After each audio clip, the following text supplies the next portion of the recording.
오늘 잠언 6장은 보증과 관련된 내용으로 시작하고 있습니다. 1절과 2절 보십시오. 내 아들아, 내가 만일 이웃을 위하여 담보하며 타인을 위하여 보증하였으면 내 입의 말로 내가 얽혔으며 내 입의 말로 인하여 잡히게 되었느니라 말씀하고 있습니다. 솔로몬은 이웃과 타인을 위해서 담보를 하거나 보증을 서는 것에 대한 위험성에 대해서 경고하고 있습니다. 물론 성경은 경제윤리에 있어서 보증이나 담보를 금하고 있지는 않습니다. 느헤미야 6장 3절을 보면 이런 말씀이 있습니다. 어떤 사람은 말하기를 우리가 밭과 포도원과 집이라도 저당 잡히고 이 흉년에 곡식을 얻자 이렇게 말하고 있습니다. 흉년에 먹을 양식이 없을 때 자신의 집과 땅을 담보로 대출을 받아서 당장 먹을 곡식을 얻을 수 있었습니다. 그러나 이 보증의 문제는 아주 신중하고 조심해야 한다 이렇게 충고하고 있습니다.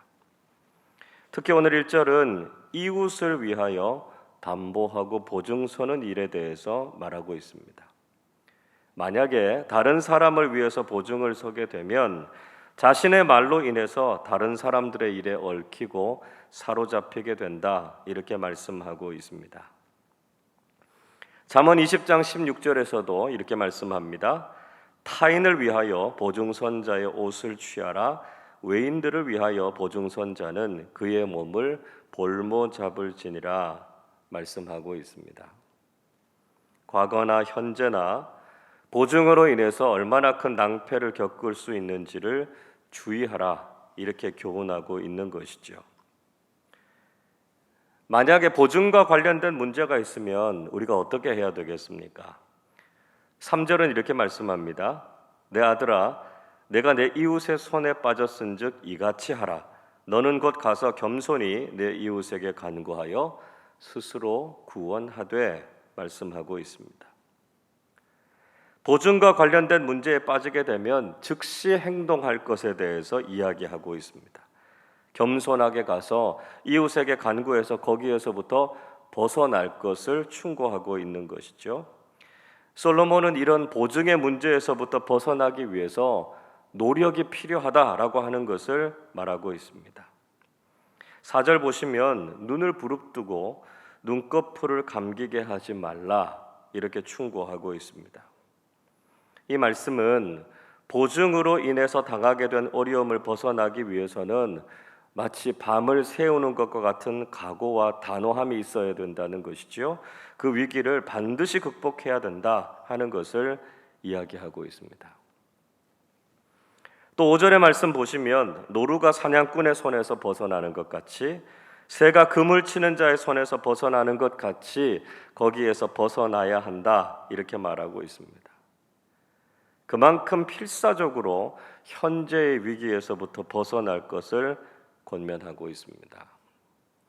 보증 서는 것 때문에 한 가정의 경제가 완전히 무너지게 되는 것을 우리도 종종 볼 수 있지 않습니까?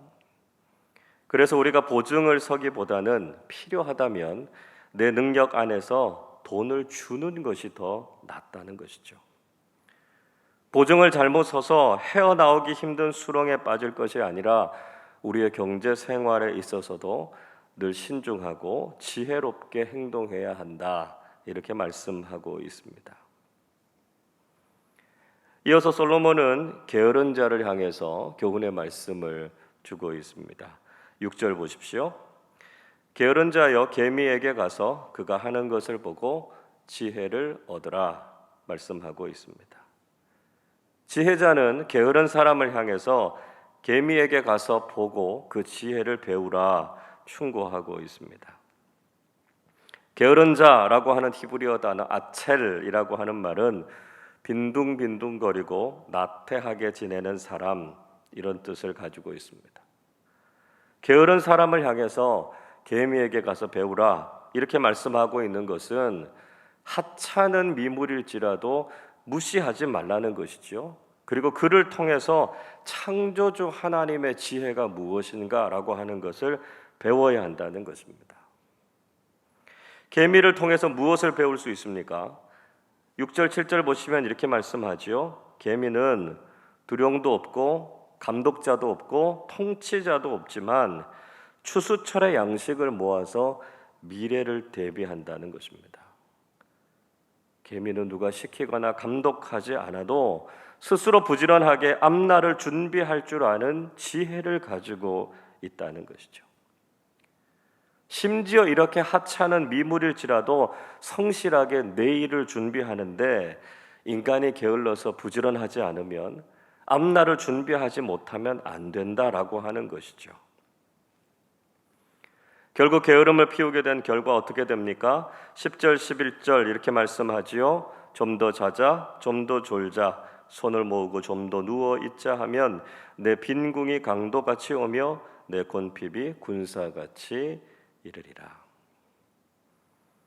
게으름을 부리면서 좀 더 자고 좀 더 누워 있으려고 하면 결국 가난과 궁핍이 찾아오게 된다 말씀하고 있습니다. 잠언 20장 13절도 이렇게 말씀합니다. 너는 잠자기를 좋아하지 말라. 내가 빈궁하게 될까 두려우니라. 내 눈을 뜨라. 그리하면 양식이 족하리라 말씀하고 있습니다. 우리가 부지런하지 않으면 결국은 가난해지게 된다는 것이죠. 이 가난의 문제는 구조적인 문제인 경우도 있지만 대부분은 개인이 가지고 있는 게으름이 원인이 되는 경우가 많다는 것입니다. 땀을 흘려서 열심히 일하고 그 보상으로 살아가는 사람들은 하나님께서 그들에게 먹을거리를 주신다는 것이죠. 그러나 하나님께서 주신 시간, 건강, 기회를 성실하게 잘 활용하지 못하면 결국은 삶의 어려움을 만날 수밖에 없다는 것입니다. 우리는 성실하고 부지런한 태도를 가지고 하나님께서 예비해 두신 은혜를 누리면서 살아가야 한다는 것이죠. 계속해서 솔로몬은 하나님께서 싫어하시는 부류의 사람들에 대해서 언급하고 있습니다. 12절 보시면 불량하고 악한 자에 대해서 이야기하죠. 불량하고 라고 하는 히브리어 단어 벨리야알이라고 하는 말은 유익이 없는 자, 사악한 자, 불경건한 자 그런 의미를 가지고 있습니다. 악한이라고 하는 히브리어 단어 아웬이라고 하는 말은 잘못된 것, 죄, 불의 이런 뜻을 가지고 있습니다. 자, 이렇게 불량하고 악한 사람들의 특징이 무엇입니까? 우선 12절 말씀 보시면 그는 말이 굽어 있다 이렇게 이야기하죠. 그릇된 말을 하면서 돌아다닌다 하는 것입니다. 악한 사람들의 1차적인 특징은 말에 있다는 것입니다. 특히 거짓말을 하고 다니는 사람들, 절대로 선하고 의로운 인생을 살 수 없다는 것이죠. 13절 보시면 눈짓을 하고 발짓을 하고 손가락질을 한다 이렇게 말씀하죠. 속이기 위해서 눈을 찡긋하고 손과 발로 이 속이는 신호를 보내는 것을 묘사하고 있습니다. 14절의 말씀 보시면 마음의 패역을 품고 악한 일을 꾀해서 다툼을 일으킨다 말씀하죠. 악한 사람들은 자신이 가지고 있는 악한 생각과 그 계획을 가지고 사람들 사이에서 또 공동체 속에서 분쟁을 일으킨다는 것입니다. 이런 사람들은 다른 사람들의 미움을 받기도 하지만 결국은 하나님께서 정말 싫어하시는 부류의 사람들이다라고 하는 것이죠. 우리에게 절대로 이런 모습이 있어서는 안 될 것이다 말씀하고 있습니다.